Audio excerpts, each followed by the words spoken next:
What's up, my wonderful peeps? Sports to the bone here again, man. Shout out to all the viewers and the subscribers and the followers. Big up on yourself. So West Indies have named their ODI and their test squad to tour Bangladesh next month.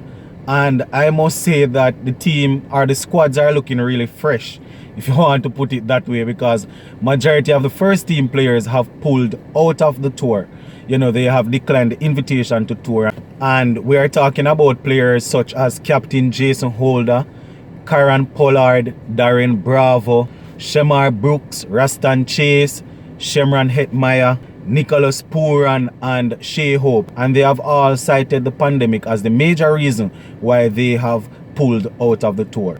Boy, this might be a very spooky tour for West Indies. So make sure that you mark the date on your calendars. You know, they will arrive on January the 10th to play 3 ODIs and 2 test matches against the Tigers. So, boy, as much as how we are happy to know that we are going to be getting some cricket next month, the 2 squads going over there look really weak. And I am going to go through some key talking points just to show you guys what we are going with, what we are working with. Because at the end of the day, you know, if a couple players aren't available, then the thing goes on. Once you're not going to pull out of the tour totally, then you have to select some people and go and play the game. So the thing goes.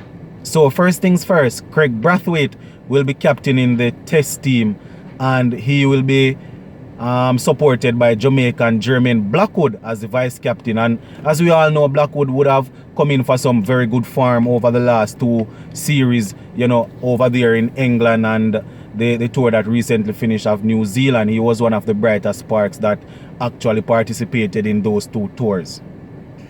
Now for the ODI squad, it will be captained by former Trinidad and Tobago captain and former West Indies A captain Jason Mohammed, and he will be supported by his vice captain Sunil Ambrose. So those 2 players will be looking to lead the ODI team. So as I said earlier, Brathwaite and Blackwood will be leading the charge. We also have Banner, Campbell, Cornwall, Da Silva, Gabriel, Hodge, Joseph, Myers, Parmal, Roach, Reefa and Warrican. So these are actually the players that were named in the test squad.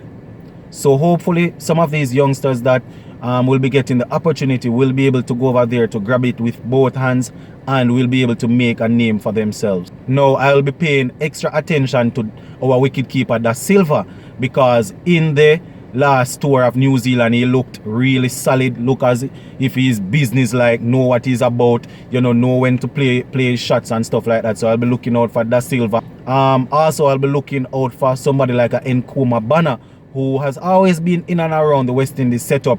Now, you know, with all these major players out, I am assuming that he will be able to get a good opportunity and will be expected to do a good amount of the batting. So Da Silva and Banner, I'll be looking out for those 2 especially. Now, as it relates to the ODI squad, as I already indicated, Jason Mohammed will be leading that squad, and he will be supported by his vice captain Sunil Ambrose. So just to go down further in the squad to see what it actually looks like, because we have a couple of youngsters in the squad. So once again, we see Banner and Da Silva being featured as a part of the ODI squad. We also have Hamilton, Shemar Holder, Hussein, Joseph and Myers have also been named as a part of the ODI squad.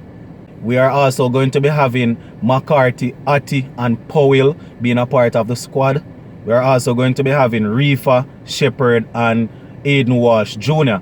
Now, in this ODI squad, boy, I am not a big fan of Mr. Powell, because, you know, he has gotten a lot of opportunity and I am yet to really see what he brings to the table. So hopefully with most of the senior guys out, this guy here, Powell, will be able to go out and do something. So a couple of guys to look out for. Hayden Walsh Jr., he will be expected to do a lot of the bowling for us. Da Silva once again will also feature with the bat. So a couple of youngsters, McCarthy, who has been on the scene for a period of time, will also be expected to do a good amount of scoring. So interesting time ahead for West Indies cricket right now. So as I would have said, a couple of these youngsters would have been in and around the West Indies setup for a couple of years now. So, you know, they need to step up and to take charge. We're talking about people like McCarthy and also Mohammed. These are guys that would have been in and around the cricketing scene for a long period of time. So with most of our players out, they will need to step up and to lead from the front. But as I said, interesting times ahead, because going down there to Bangladesh, it won't be easy. It's not like back in the days when Bangladesh would be a run over. With this current West Indies setup, it's going to be really challenging for them down there in Bangladesh. So hopefully they will be able to go down there and give a good account of themselves. But as I said, the Tigers aren't going to be easy down there. But cricket, we are getting cricket just the same. It might not be with our senior players, but it's cricket nonetheless. So hopefully they can go and do a thing. We just have to look and see. Sports to the bone, keeping you informed. Please remember to like, share, leave us a comment. If you have not yet subscribed, remember to subscribe to the channel. I'm out.